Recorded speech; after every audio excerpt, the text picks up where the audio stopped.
Grande Espírito, Grande Mãe, nos abençoe nesse encontro, nesses estudos de filosofia, dos conhecimentos que esses maestros que tiveram encarnado nos deixaram, que nos traga insight, nos traga firmeza, nos traga vislumbre e muita compreensão da busca da verdade espiritual.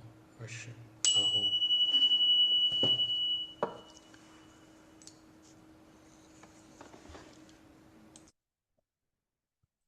Bem, então hoje nós estamos nos estudos do mito de Hércules pela visão do Trigueirinho, né? Estamos no quarto trabalho de Hércules, que é a captura da Corça.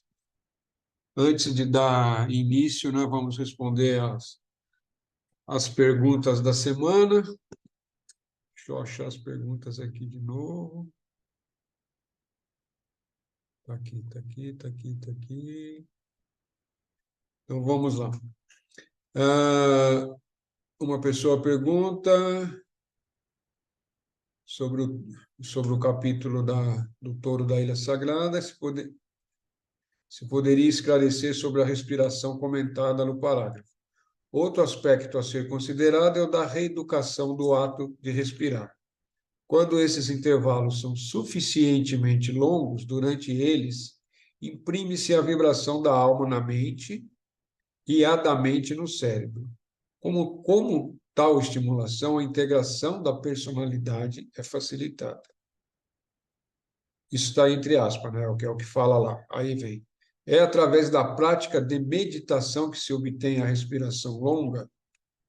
Sim, é através da prática de entrar em silêncio, né? A gente já falou sobre isso lá atrás, quando a mente e a respiração estão interligadas, quando você entra em estado meditativo, né? Ou seja, de silêncio, ou buscando o silêncio, né? Ou unidirecionando a mente numa única coisa, né? A respiração automaticamente fica mais pausada. E vice-versa, quando a mente está muito acelerada e você quer dar uma segurada na mente, o freio que a gente usa, que eu brinco, né? O freio de mão é a respiração. Ou você respira e segura, ou vai prestando atenção na respiração, o ar entrando e saindo do nariz. Sim, esse é. Eu não conheço outro método, né? A não ser dos próprios pranayama, né? Que é ficar fazendo exercício de respiração. A pergunta continua. Na prática, suficientemente longo representa quanto em termo quantitativo? E não dá para mensurar isso, né? E só isso é de cada um, né? Suficientemente longo, é lógico que não é um tempo gigante, né? Que você tem que lembrar que a gente está respirando, e respirar é vida, né? Então é alguns segundos, né? Agora, quantos de segundo é, eu nunca parei para mensurar, né? O que quer dizer integração da personalidade? Integração da personalidade é quando os nossos corpos, né, físico, etérico, né, emocional, mental, básico, está alinhado com a nossa alma, né? O nosso núcleo de alma, o corpo causal. Isso é a integração da personalidade.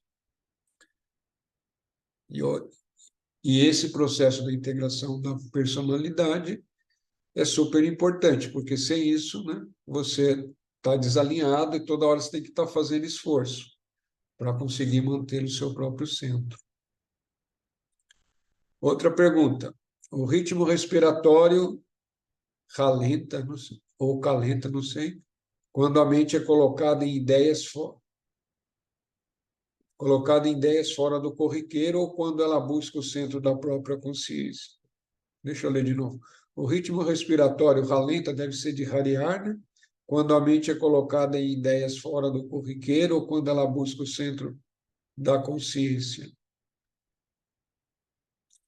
Então, o ritmo respiratório sempre vai estar ligado à mente. Quando a mente se acalma, é o que ele vai diminuir o ritmo, né? Quando você está buscando o centro da consciência, ou seja, você está buscando entrar em silêncio, aí também ele vai diminuir, com certeza. Aí continua, cala-te, aquieta-te e saiba que eu sou Deus. Isso aqui é uma frase, acho que está até na Bíblia, eu- acho que é em Deuteronômio, alguma coisa assim, acho que é no Velho Testamento, está lá. Diz a antiga voz conhecida do Mídia, ou seja, cala-te, se aquieta-te e sabe que eu sou Deus. Né? A gente não usa a palavra Deus, a gente fala cala-se, aquieta-se e saiba que eu sou eu superior ou eu divino. O que significa mente colocadas em ideias fora do corriqueiro? É quando a mente está voltada para as verdades espirituais, quando você está lendo um livro tipo do Pibi, tipo do Trigueirinho, tipo de outros filósofos, né? Platão, outros seres iluminados que deixaram coisas escritas, ou quando você está refletindo sobre as ideias transcendentais, é isso que significa. A frase "cala-te, aquieta-te e saiba que eu sou Deus" pode ser interpretada como mente vazia ou ainda como sem pensamento. Não, a frase é quando você está no estado, já, assim, na minha visão agora, né? É quando você já está no estado, a mente já transcendeu a mente concreta, essa mente básica nossa aqui, né? Você já está no estado mais elevado, a mente búdica, e aí a mente, essa mente concreta começa a saltar, né? A saltar esse estado que você está búdico, né? Porque você ainda não é iluminado. Então, você está lá tranquilão, você entrou naquele estado lá, né, de mental superior, estado búdico, lá está lá tranquilão e começa a vir uns pensamentos. Então, começa a pular. É mais lento, né? Você percebe, é fácil de perceber. Então, nesse momento, né, se você está nesse estado, você lembra, você fala assim, isso na realidade é uma ordem, né? Você está dando uma ordem à mente básica para ela, cala-te, saiba que eu sou um ser divino, ou eu sou o eu divino, né? Para ela ficar quietinha. Outra, tem bastante perguntas hoje, hein? Os aspirantes, tanto os iniciantes quanto os mais avançados, têm que passar por prova sucessiva até que suas vibrações se definam, ou seja, até que a qualidade dela se estabilize. O que quer dizer até que a qualidade dela se estabilize? Ou seja, todas as nossas vibrações, o que nós entendemos, né? É tudo, né? É tanto o corpo físico, o corpo mental, o corpo emocional, o etérico. O que significa ela estabilizar? Significa ela entrar em harmonia e em equilíbrio, né? Direcionada para o seu eu maior ou com a alma. Mais perguntas. Poderia dar uma visão geral de como se processa a encarnação de almas evoluídas com o advento da nova era? Não, isso eu não posso porque eu não tenho esses conhecimentos. E também nunca me preocupei, né? Se um dia me vier, eu volto a responder essa pergunta. Especulativamente, essas almas evoluídas poderiam ser de outros planetas mais evoluídos, até de mesmo de outras dimensões? Sim, sim. Algumas almas evoluídas de outros planetas vêm para cá e de outras dimensões, com certeza, né? Porque outras dimensões só aqui, a quarta, a quinta, a sexta, né? Isso aí sim. Não é comum que a reencarnação, né, ou a encarnação de seres a partir da quinta, mas acontece de vez em quando. Mais perguntas. A mensagem, agora já é do capítulo lá, As Maçãs de Ouro, né? É a mensagem do emissário. A verdade está dentro de você, amado Hermes. Essa mensagem, no contexto apresentado, poderia ser o mesmo da intuição do eu superior, comentado no livro do Bibi? Sim, pode ser. Pode entender assim também. O presente contexto, o falso instrutor poderia ser entendido como ego, a prisão pela ignorância, da visão dualista e do apego pela ilusão da aparência. O falso instrutor vai ele só tem como te pegar pelo ego, né? Ele não tem outra forma de te pegar, né? De você cair nas mãos de um falso instrutor, porque ele vai ficar te alisando, te valorizando, te bibibi, bibibi, bibibi, né? E aí se você se, se o seu ego não está preparado, se o seu ego aceita tudo aquilo, você vira presa fácil de qualquer fácil, falsos instrutores ou falsos líderes, de qualquer coisa. Né? Acho que tem mais uma pergunta ainda. Agora é sobre a Umbanda. Durante um trabalho de ritual tradicional de Umbanda, quando as entidades espirituais dão auxílio aos necessitados através de consultas, com base na sua própria evolução mental adquirida, elas estão dando auxílios, penetrando no mundo particular, bolha e ilusão criada pelas mentes do indivíduo assistido. Se sim, podemos considerar que a consciência alcançada das entidades ainda estão no estado da mente dualista? Sim e não, né? Sim e não. Sim, por quê? Sim, porque você vai ter guias trabalhando na Umbanda de vários níveis, né? Nem todos são mestres iluminados, mas alguns já têm um nível muito superior ao nosso, e outros também estão aprendendo, né? Embora já esteja mais adiantado que nós, mas ainda não alcançaram, né, a iluminação definitiva, né? É isso. Espero ter respondido. Se tiverem mais perguntas, só enviá-las. Vamos dar início ao nosso estudos aqui, né? A captura da corça. Esse é o quarto trabalho do nosso Hércules, né? E é sempre bom lembrar que Hércules ele representa nós, a humanidade como um todo, né? Já agora já está no processo evolutivo, né? Já saiu da grande massa e agora está buscando a evolução. O que nós entendemos com evolução, né? O encontro da verdade superior. E seu quarto trabalho, Hércules, que ainda obedece a muitas vozes, né? É testado em relação a qual delas seguir. E isso acontece com todos nós, né? Às vezes a gente vai fazer alguma coisa, de repente vem um pensamento, vozes aí entenda como pensamento, né? Um pensamento de cá, um pensamento de lá, e aí ele precisa treinar essa sabedoria, e assim ele sai para a captura da corça. Silêncio profundo, uma paisagem serena estende-se para além do portal. No horizonte vislumbra-se um templo a meia distância, sobre uma elevação está aquela corça lá linda, esguia, né? Hércules observa, ele está imóvel, silencioso, então ele escuta uma voz que afirma: essa corça é minha, fui eu quem alimentou durante todo esse tempo. Essa é a primeira voz, né? Depois a seguir tem outra voz que fala: não, a corça é minha, finalmente ela me poderá ser útil e, portanto, ficarei com ela, né? Qual que é o paralelo disso aqui para a gente, né?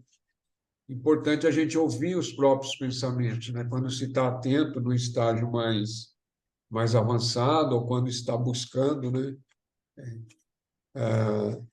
Entender a si mesmo, né? Você começa a perceber, você está sempre atento aos próprios pensamentos. E vem pensamento de todo jeito, né? Mas com o tempo, depois de anos de observação, você já começa a saber o que é ser ou por que está vindo aquilo. Mas aqui é a parte do Hércules aqui, né? Estamos só fazendo um paralelo. Hércules permanece atento, imparcial entre as duas vozes, e depois aparece uma terceira voz que fala: a corça não é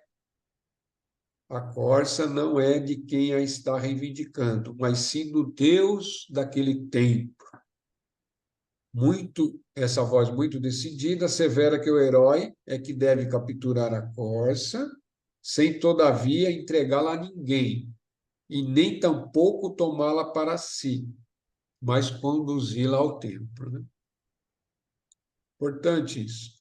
Hércules atravessa o portal, deixando, porém, para trás todos os presentes que ele recebeu do passado.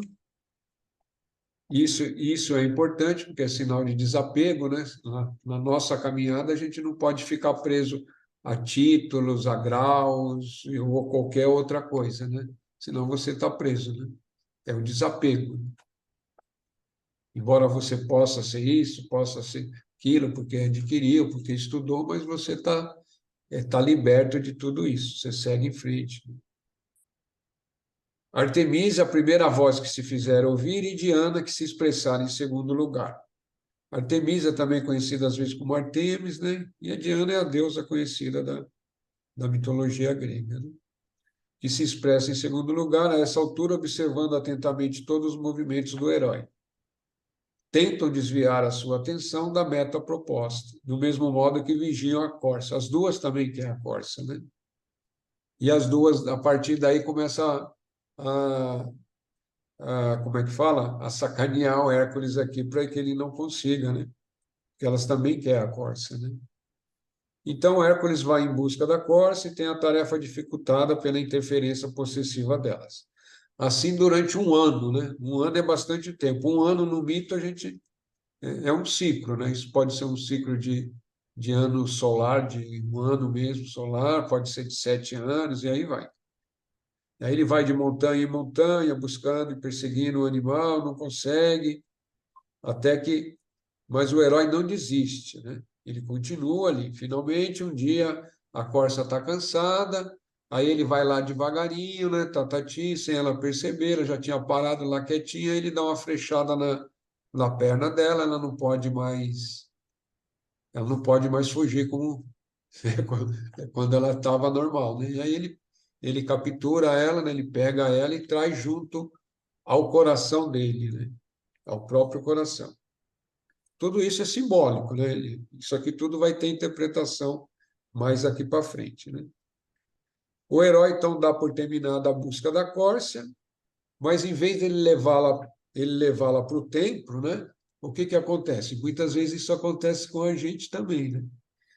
Puta, agora eu peguei, pô, eu cansei, estou muitos anos já buscando essa Corsa, e agora que eu catei, essa Corsa é minha. Aí já o ego entra e fala, não, agora é minha. Pô, tanto trabalho, tanto sacrifício agora para entregar, e, e, e às vezes para a gente também isso é muito difícil, né? Ele repete, mas aí ele escuta uma voz novamente, né? Você se engana, a voz é conhecida do seu instrutor invisível. Ou seja, esse instrutor invisível sempre a gente pode entender como o eu superior, né? De si mesmo, né? A corça não pertence a nenhum de vocês, mas deve ser conduzida ao templo, onde moram todos os filhos de Deus. Hércules então tenta esclarecer sobre o assunto, já que é parte do seu ser insiste na posse da corça. Então a parte dele quer, e aí ele pergunta, mas por quê? Tentando um argumento definitivo. Não vê que é seguro junto ao coração, ou seja, estou trazendo ela no meu coração, não posso ficar com ela aqui comigo, quentinha, gostosinha. Não, não pode, né? Isso para tudo dentro da gente, né? O instrutor, a essa altura, procura transmitir-lhe algumas verdades que sua mente conturbada não conseguia captar. Pondera o mesmo que Hércules, como filho de Deus, deveria considerar aquele templo como sua própria morada. Ou seja, tudo pertence ao grande espírito, né? Então, se a gente de repente teve muito sacrifício para conseguir alguma coisa e aquilo, né, não é para ficar só para você, é para compartilhar, né? Não cabe a você ficar prendendo, né? Ou se soltar, porque no fundo tudo é o grande espírito, né? Tudo, sem exceções. Se a corça estiver lá, você também não estará junto, ou você não irá morar lá? Pergunta-lhe. Hércules nada responde, então o instrutor acrescenta: por que você não compartilha da vida dos filhos de Deus? Isso porque os filhos de Deus vivem todos no templo sem preocuparem-se de ter posse. A partir do momento que você consegue ou está exercitando ou consegue o desapego, você vê que tudo pertence ao grande espírito, né? E o grande espírito é todo e está em todos. Então, essa é a beleza. Mas o ego não, o ego sempre tem o sentimento de posse, de propriedade, isso é meu, isso é teu, né? Isso, e etc. É aquela coisa basicona do nosso ego aqui encarnado, né?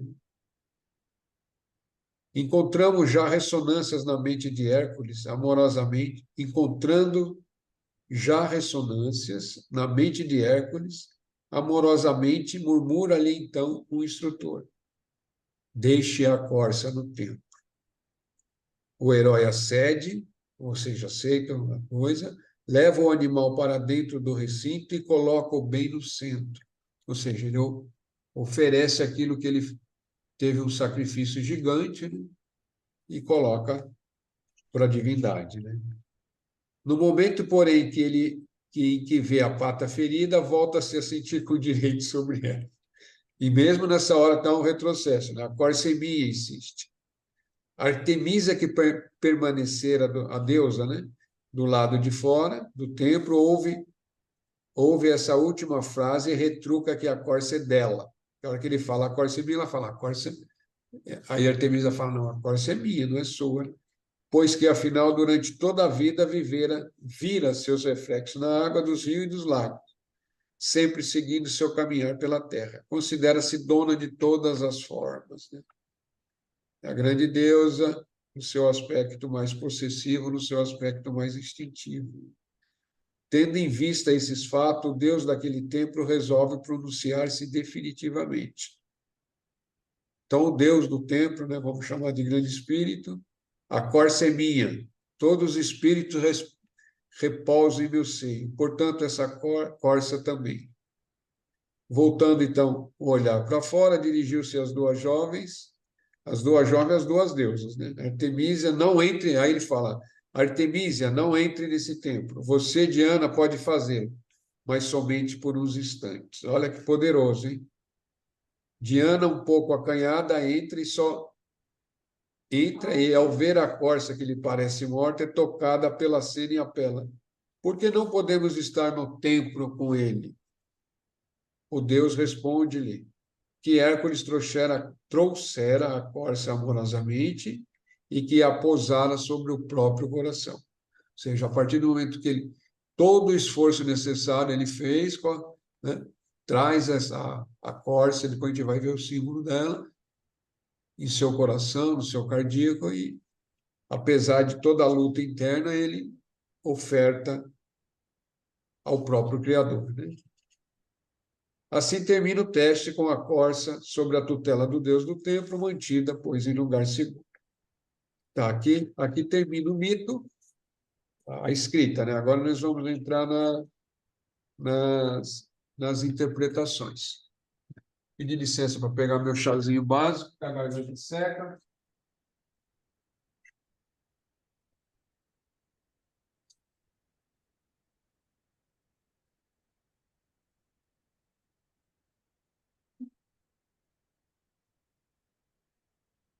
Perguntas até aqui, comentários?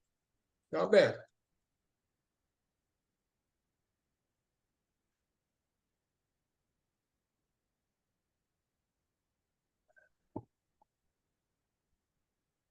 Vamos seguimos em frente aqui, né? Vamos ver o que que o vamos ver o que que o Trigueirinho nos dá de interpretação aqui para esse mito, para esse quarto, né? Dentro do mito, né? Do o quarto trabalho do Hércules.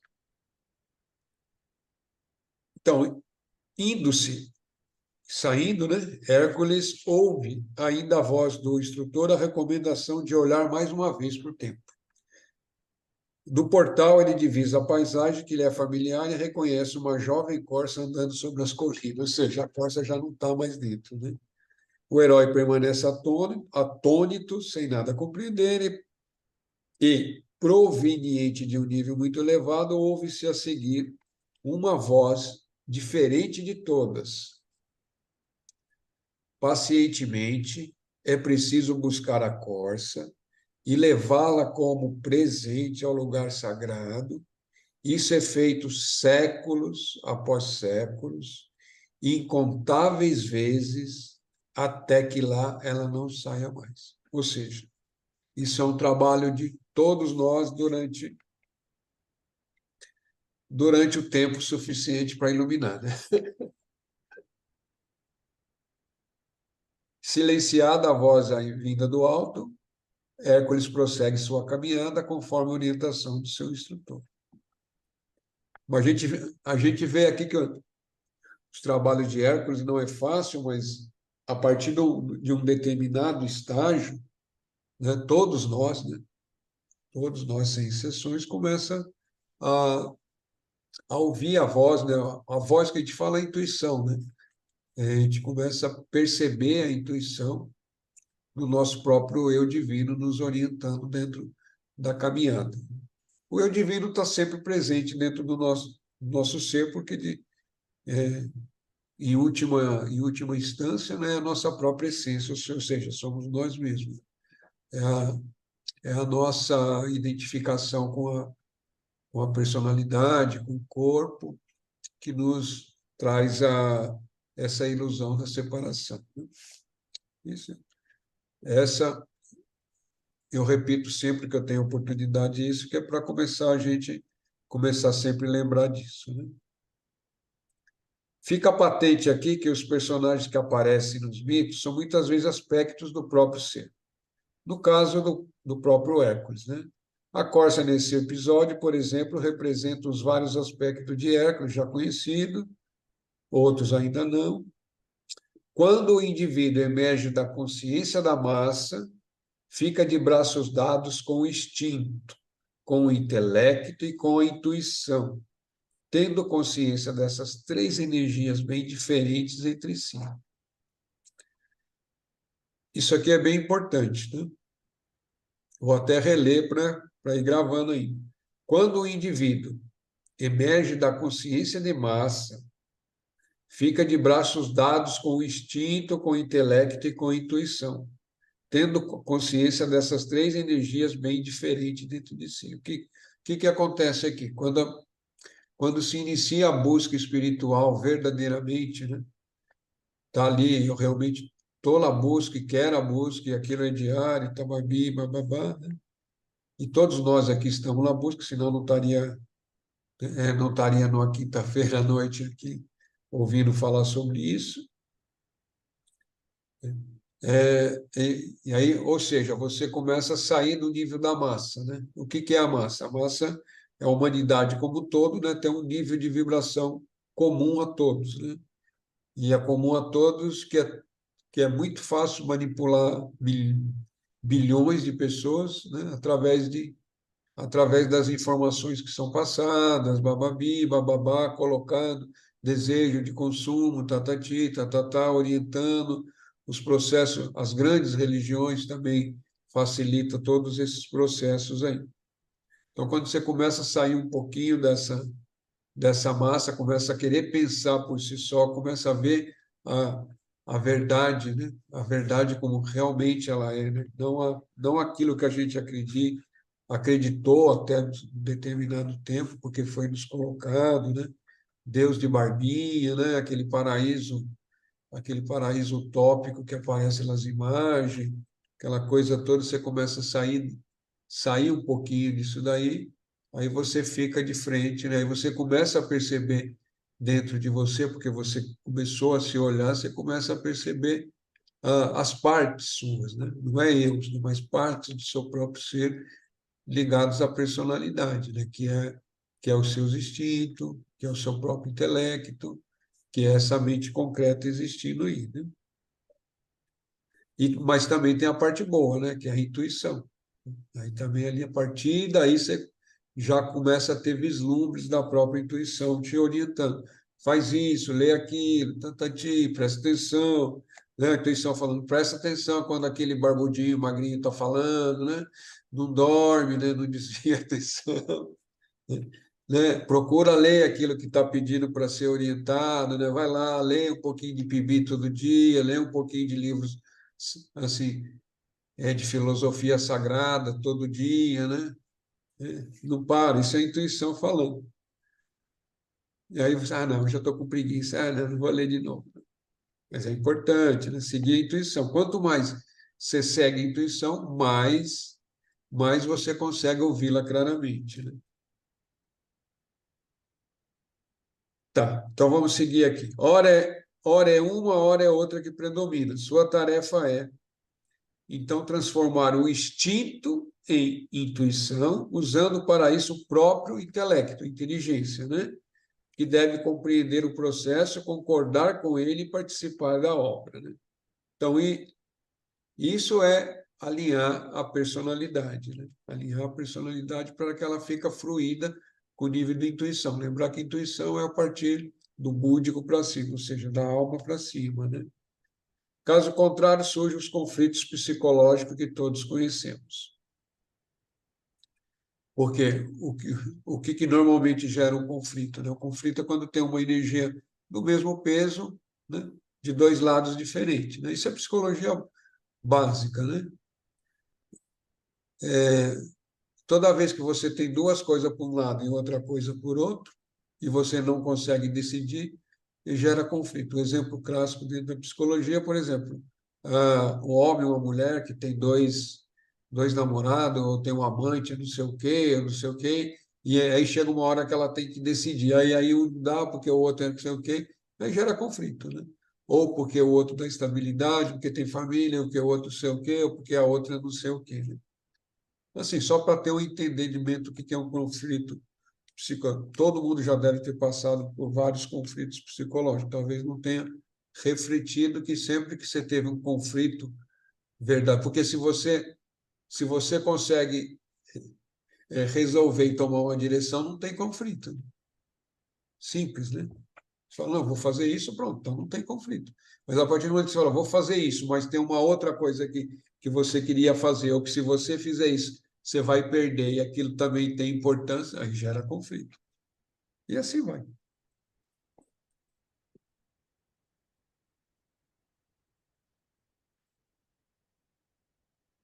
A corça, portanto, significa às vezes o instinto, é importante isso, né? A parte mais material, parte instintiva nossa, né? Outras é o intelecto que argumenta e analisa, né? E ainda outra vez equivale à própria intuição. Então, são essas três possibilidades aí que a Corsa representa. Luz que traz em si todas as soluções, ou seja, equivale à intuição, que é a luz que traz, dispensando o uso do raciocínio. Quando a intuição vem, ela vem pura, né? Ela vem direta, não há necessidade do raciocínio. Intuição verdadeira, né? A gente já comentou bem lá no começo falamos sobre intuição. Existem pseudo-intuições, né? O lado instintivo, oh meu Deus do céu, instintivo, possessivo, que quer ter a corça só para si, e em outro momento é o intelecto que não dispõe de se de entregar a ela. Todo julga seus proprietários, até mesmo o eu consciente do indivíduo, né? Ou seja, tudo isso está dentro de nós, né? E tudo isso nós vamos ter que ir alinhando, né? Se quiser dar um passo maior, nós vamos ter que ir alinhando. Mas isso vai acontecendo, vai acontecendo. A essa altura, o consciente não se a essa altura, o consciente não se deve deixar influenciar pelo instinto, simbolizado por Artemisa ou Artemis, né? E nem pelo intelecto, que é a Diana, deusa Diana, mas seguir a voz da sabedoria. A consciência de massa, embora transcendida, ainda traz o senso da propriedade, uma das últimas ilusões que resta no homem evoluído. Aqui, o que ele quer dizer com isso aqui? Que o senso de propriedade, até no homem evoluído, ainda existe, né? Para refletir sobre isso. Entretanto, o próprio Deus do tempo, usando palavras típicas do homem, afirma que a corça é dele. Sim, tudo é de todos, tudo é do único, né? E, em última instância, tudo é do grande espírito, porque tudo é o grande espírito. Não tem como fugir disso. A hora que a gente tiver isso conscientemente, permanentemente, né? Nós estamos iluminadinhos, né? Já estamos no outro nível, né? Mudamos de nível. E é para isso que nós estamos aqui nesse grupo aqui, né? Estudando, estudando, estudando, lendo, lendo. Sendo simultaneamente símbolo do instinto, do intelecto e da intuição, a corça começa a indicar a consciência da unidade do homem.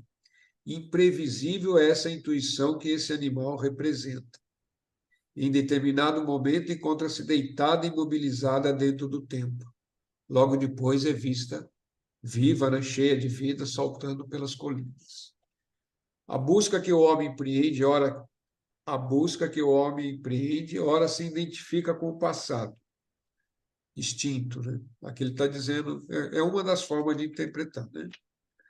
Ora com o presente, o próprio intelecto, ora com o futuro, intuição. Etapas evolutivas da humanidade. Aqui ele está querendo dizer assim, né? No passado, a humanidade toda era muito instintiva, né? Hoje, no presente, ela é muito intelectual, o cérebro é bem usado, né? Então, mas no futuro, e é um futuro que só Deus sabe, né? Mas estamos caminhando para ele, a humanidade vai ser mais intuitiva, a humanidade como um todo, né? Para o instinto e para o intelecto, é difícil aceitar que a propriedade não existirá como agora no estágio futuro. E se por ter acalentado e protegido a corça e seu próprio coração, o homem consegue depositá-la no tempo, onde estão incluindo todos, né? Todos estão, né? Os filhos de Deus. É sinal que já atingiu um nível espiritual de consciência, ou seja, uma consciência maior. O que ele está falando aqui é que uma futura humanidade, né, que só Deus sabe quando, né, que vamos evoluir para isso, é certeza, né? Está dentro do plano divino, né, dentro da evolução, mas o tempo aí é o tempo de Deus, né? Assim, ligado ao nosso tempo aqui da Terra, né? De uma certa forma, isso já aconteceu, mas dentro do processo espaço-tempo-terra, terceira dimensão, isso ninguém consegue definir, né? Quando será? Vejamos agora porque Artemísia não é aceita no templo e a Diana só é permitido entrar em seu recinto por alguns momentos. Isso é importante, hein? Esse templo, entre aspas, aqui, que recebe o que mais caro do homem tem, equivale ao corpo da alma, né? Ou seja, ao corpo causal, ao nosso núcleo essencial quando manifesta na tridimensionalidade espaço-tempo, né? Ou seja, no mundo fenomênico aqui, que vai absorvendo, sublimando todas as tendências humanas. Enquanto tais tendências não são transformadas, como a Artemísia, que permanece em seu estado original possessivo, não podem ser sublimadas em algo superior, em algo irreal para a percepção mais densa. Então, tudo. Tchau, boa noite. Tchau, tchau.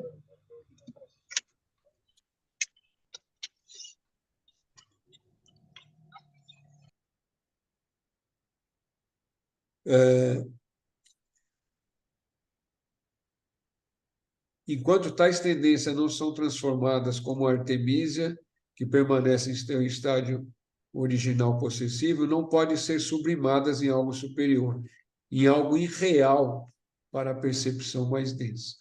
Então, tudo isso que a gente fala aqui depende do nível que a pessoa... nível que eu falo de consciência, né? De consciência que a pessoa está em relação à realidade maior. Isso aqui para ela é tudo bobagem, né? É tudo besteira, né? O intelecto que, em parte, já compreendeu do que se trata e, por isso, experimenta um pouco daquilo que no futuro constituirá a sua própria vibração. Então, uma parte nossa, né? E essa é a parte resistente, né? Que todo mundo que está no caminho espiritual vai passar, que é a parte instintiva, ela não entende que isso é possível, né? Essa transmutação é possível. E que você pode ser guiado pela intuição, né? Que você pode ser livre, que você pode desapegar, aquela coisa toda. Mas à medida em que o consciente convive com a intuição, né? Ou seja, a nossa inteligência, o nosso intelecto, já começa a compreender, há uma compreensão, né? Intelectual, há uma compreensão de que existem essas verdades, né? Existe o transcendente, existe um espírito superior, né? Aí ele já começa a cooperar e o instinto começa a ficar menos poderoso, né? Todos os aspectos são elevando-os e renunciando a eles desses que são. Então, deixa eu ler o parágrafo para ficar com o sentido melhor. Mas é à medida que o consciente convive com a intuição, com o mundo espiritual, que ele consegue impulsionar e reunir todos os aspectos, elevando-os e renunciando-se a eles, densos que são. Isso é nós, né? Tudo aquilo que nós recebemos em nós, né? A gente ir transmutando e ofertando ao grande espírito, né? Ou seja, está buscando a alma, né? A oferta é essa. Isso vai acontecendo à proporção que o indivíduo assume todos os elementos que constituem o seu ser. Trabalha-os, transmuta-os, aqueles que são aproveitáveis e transformáveis, e rejeita os que são definitivamente relutantes à evolução. E isso é um trabalho de todos nós, né? Todos nós caminhantes fazemos isso, né? Ou pelo menos estamos buscando fazer, ou quem não faz agora, né, começa a tomar consciência dessas partes existentes dentro de si mesmo e, e ver o que pode melhorar, aquilo que é transmutável, aquilo que é saudável e aquilo que não tem mais jeito mesmo, que precisa ser rejeitado dentro de nós mesmos. Várias coisas, né? Aí cada um vai vendo.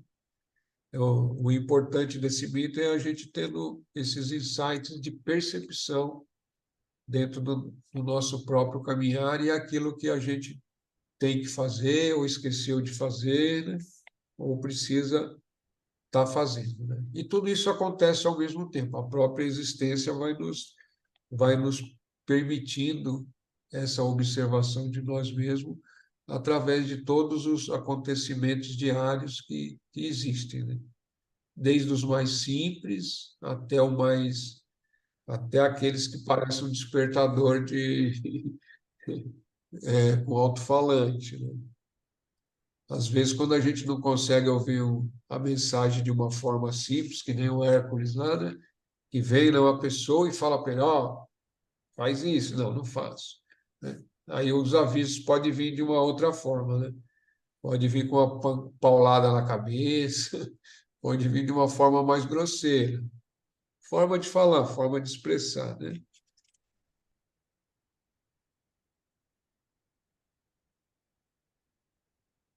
Nas nuances dedicadas nesse episódio da vida da alma de Hércules, percebe-se o irreal das situações descritas concretamente. Irreal é aquilo que não tem muito valor, né? Aquilo que é etérico, aquilo que vai se perder. Uma hora vai deixar. Sente-se também o quanto é verdadeiro para a consciência do herói o que para nós parece real. Deixa eu ler de novo esse parágrafo para eu fui tentar explicar. Das nuances delicadas desse episódio da vida da alma de Hércules, percebe-se o irreal das situações descritas concretamente e sente-se também o quanto é verdadeiro para a consciência do herói o que para nós pode parecer, né? Aquele nos parece, não pode parecer irreal, né? Fala-se de um silêncio profundo no princípio da história, e que agora começa a haver para Hércules a possibilidade do silêncio interior, que muito lhe valerá, né? Lembra que desde do início dos nossos estudos aqui de Pibi, né, a gente fala essa necessidade de buscar o silêncio da mente concreta, né? De estar ali buscando um trabalho de estado meditativo, de autoobservação, de estar sempre se olhando, né? Melhorar a alimentação, né? Ver os vícios que precisam ser erradicados e buscar, né, fazer o trabalho nessa direção, para que esse silêncio comece a existir verdadeiramente, né? E esse estado de silêncio dessa mente que grita para a gente, grita que é forma de falar, né? Que ela não para de vir pensamento atrás do outro, é possível e é real, tá? Isso aí parece, quando a gente inicia, parece que é uma coisa que nunca vai se alcançar, né? Mas consegue alcançar sim. Nem que seja por alguns segundos no início, depois alguns minutos, depois passar alguns uns anos de treino, aí já começa a aumentar mais esse tempo do silêncio, né? Até que um dia ela fica permanente, né? Quando essa mente que grita fica permanente, você já transcendeu. Outro detalhe de suma importância foi o Hércules ter colocado a corça no coração. Que desenvolvimento pode ter o coração, símbolo do sentimento superior do indivíduo? Aqui ele coloca o coração sobre aspa, né? Quem está com o livrinho acompanhando, ouviu? Então, lembra que nós sempre também já falamos lá atrás que o coração, né, tem um coração físico, tem um centro cardíaco, né? Tem o chakra cardíaco, centro de energia, e tem coração também como símbolo do nosso núcleo de essência, né? Ou seja, o eu superior, ou a alma, como cada um quiser entender. Depurar a mente de todos os elementos instintivos, aquietá-la, o que equivale a purificá-la dos aspectos intelectuais comuns e pô-la em ordem, assim, não mais deixando que os pensamentos vagos se sucedam desordenados, o centro cardíaco ou a percepção superior começa a desenvolver. Aí a gente já começa a estar num estágio um pouquinho melhor, né? Que daí a gente já começa a perceber esse centro, né, de consciência dentro de nós mesmos. O coração é um símbolo, né? Mas esse não é o trabalho feito só em nível da mente. O coração torna-se ativo quando o indivíduo é também coerente nas suas ações, ou seja, quando as pratica independentemente das solicitações ou das influências externas. As vozes de Artemisa e de Diana acompanham todos nós no decorrer de nossa vida. Ou seja, o instinto, né, e o intelecto vão estar sempre ali nos acompanhando, né?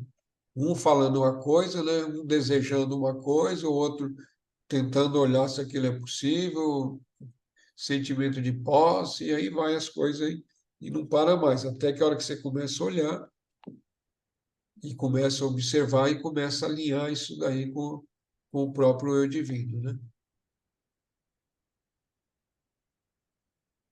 Mas não é esse o trabalho feito. Está aqui, já vi, coerente.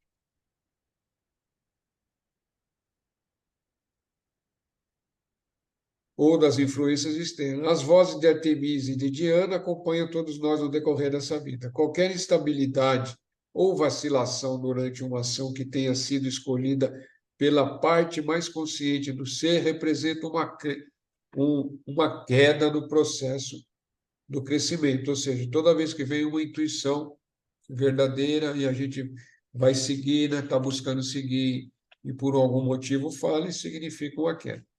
Mas não uma queda fatal, né? Nunca tem uma queda fatal, porque sempre vai existir uma nova possibilidade, mas isso gera um atraso, né? Sempre. E nós já estamos de segunda época faz tempo, né? Executada tal ação, a seguinte deve ser empreendida, sempre em ordem de forma inabalável, ou seja, toda vez aqueles, né, os estudantes ou buscadores que estão fazendo, as coisas vêm intuitivamente, você vai lá e faz de forma inabalável. Educa-se desse modo a perseverança.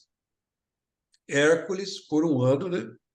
Isso é, por um inteiro ciclo, sobe e desce colinas, procurando a corças pela floresta persistentemente, sem jamais desviar do objetivo proposto. Todos os obstáculos, sejam os apelos de Artemisa, instinto, né? Ou os argumentos de Diana, o intelecto, são recebidos como estímulos e não o tira do seu propósito, né? Paciência infinita e não crítica são nesse trabalho fundamentais. Vence no final a equanimidade do homem que não perde o sorriso mesmo diante de fato aparentemente triste. Sim, deve-se sorrir durante a busca dessa corça, mesmo que advenha circunstâncias desanimadoras. Sempre vai vir, né? É isso. Assim terminamos e concluímos aqui o quarto trabalho de Eco, né? Já estamos avançando, hein? Já fizemos o quarto trabalho, temos mais 4, tem mais 8, né? Daqui 8 trabalhos nós estamos iluminados, já completamos todos os trabalhos, né? E olha que essa aqui tivemos 2 semanas para o trabalho passado, que era um trabalho mais ligado à sexualidade. Tivemos 2 semanas para facilitar aí o processo. Agora falta só mais 8. Comentários, perguntas, temos aí alguns minutos. O Paisé, Te ouço. eu fiquei a pensar aqui a respeito da flechada, né, que ele deu para poder fazer a captura da corça. No caso, o simbolismo da flechada para poder fazer a captura dela seria quando ele faz o alinhamento dos 3 Is, que é o intelecto, a intuição e instinto. É instinto? Não, da Artemise lá. Tá certo, é isso. Quando ele consegue alinhar os 3, é quando ele consegue fazer a captura? Seria esse o entendimento? De certa forma, sim. De certa forma, sim. É que eu estou seguindo aí. Porque uma fala, É que a uma fala interpretação de uma coisa, né? do trigueirinho é uma interpretação num outro nível, né? No nível da evolução da alma. Mas se você pegar o mito, aí teria que pegar o mito inteiro e analisar detalhe por detalhe, né? A É frecha, que acabou a na pata. explicação, na explicação acabou, eu fiquei esperando, né, para ver se aparecia alguma coisa sobre o que significaria essa flecha que ele atirou para poder conseguir fazer a captura, e não mencionou. Não, não mencionou, porque esse trabalho que ele fez é pegar o mito, pegar alguns pontos principais e, e mostrar junto com a transcendência de um caminho evolutivo, né? Mas você pode pegar o mito também e aí pegar detalhes por detalhes. Mas daí vai ter uma interpretação mais a nível psicológico, que é o que os junguianos fazem, os pós-junguianos fazem, de pegar detalhes por detalhes, né? Aí sim, aí você tem que pegar a frecha, o que simboliza a frecha, dentro, dentro de um masculino atirando uma frecha numa pata de uma corça, entendeu? Imobilizando ela. Mas daí é todo um processo psicológico. Mas pode-se dizer que a hora que ele consegue. Por quê, né? Se você for pensar, ele está perseguindo. Uma hora ela cansa, né? Ou seja, quem é que cansa? A corça? Não. É o próprio. A corça representa o intelecto, o instinto e a intuição. Então, aquela parte instintiva começou a se cansar, porque ele está buscando ela incessantemente, né? Então, ela para. A hora que ela para, ele fere na pata, ele não fere para matar, né? Ele fere para que ele fique imobilizada, que ela fique quietinha, né? É o que nós devemos fazer com os nossos instintos, né? Óbvio, óbvio que é simbólico, né? Tentar fazer com que uma hora eles fiquem calminhos, né? E, e fazer o alinhamento. A busca da corça, o simbolismo é isso, é o alinhamento com a alma, né? Dos três iscos que você falou aí, com a nossa alma, com a nossa essência. Ou com o corpo causal, pelo menos, né? A nossa alma, que é o mais basicão, que está no andar de cima, velho. É só passar um andar só. É a dificuldade que a gente tem, né? Primeiro para saber que existe esse andarzinho aí, né? Para passar para lá. Aí precisa tomar bastante medicina, muita meditação, muitas reflexões, muita leitura para manter a mente focada, né? Manter diversos despertadores perto de você, para que você, se uma hora dá uma cochilada voltando. O que eu falo de despertadores, né?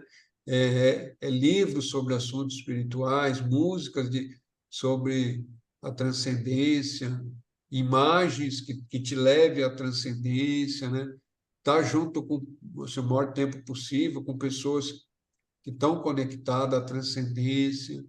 É tudo isso que começa a criar um monte de despertadores perto de você, porque uma hora ou outra você dá uma cochilada. Aí deu aquela cochilada para voltar.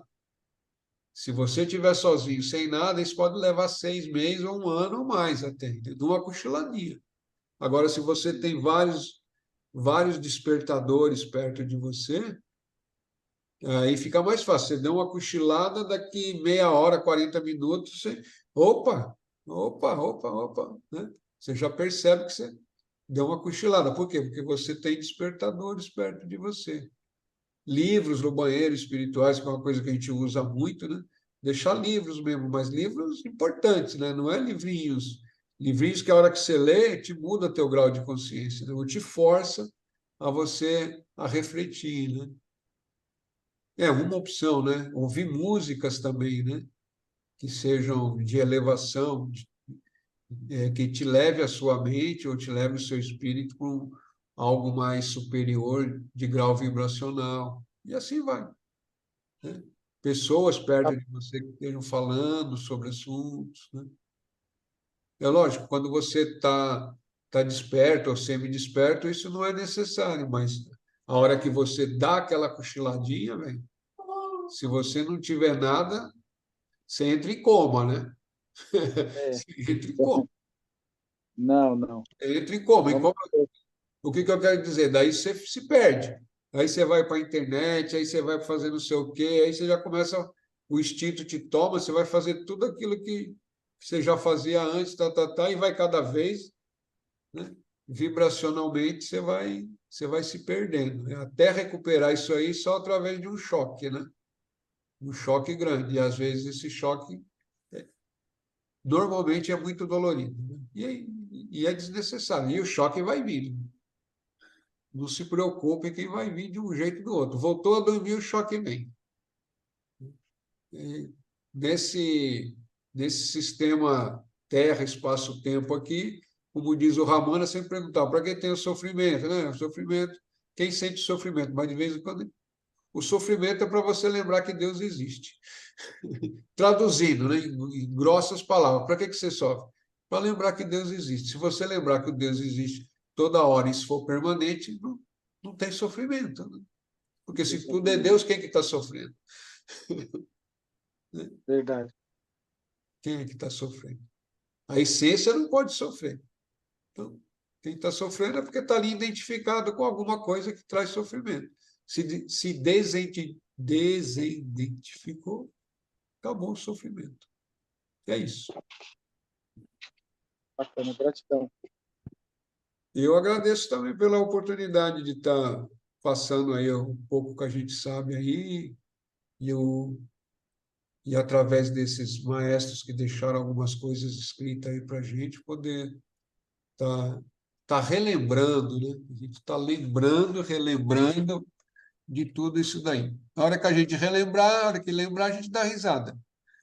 É isso. Aí volta a dormir de novo, fica triste de novo. Aí acorda de novo, dá risada de novo, e assim vai. Uma hora a gente acorda e fica contente. Alegria. Axé, ao sininho, ao Iago, sininho. Vamos encerrando aqui, até a próxima quinta-feira.